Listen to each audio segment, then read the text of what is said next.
Dans mes pratiques de méditation, j'ai souvent rencontré un obstacle majeur, l'idée de méditer elle-même. Il est important de prendre du plaisir à méditer et de trouver des méditations qui nous correspondent pour ne pas être dans une tension de faire des choses qu'on n'a pas envie de faire. J'ai pratiqué diverses techniques de méditation pendant plus de 17 ans, en faisant parfois beaucoup d'efforts, mais j'ai réalisé que la méditation pouvait être plus naturelle. Une pratique devenue fluide permet parfois de ne plus se rendre compte qu'on est en train de méditer, ce qui permet une dissolution de la conscience dans le moment présent. Il est important d'écouter notre état naturel de conscience pour mieux suivre le courant.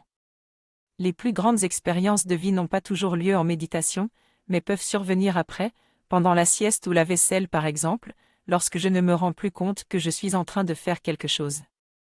Je comprends que la méditation peut être difficile et qu'il est important de choisir des techniques adaptées. Des pratiques comme la danse ou le tai chi peuvent aider à se concentrer et à avoir une présence plus forte. J'ai remarqué que certaines personnes qui partagent leur spiritualité ont tendance à renier les techniques de méditation. Cependant, il y a autant de chemins que de personnes et chacun doit trouver ce qui lui convient.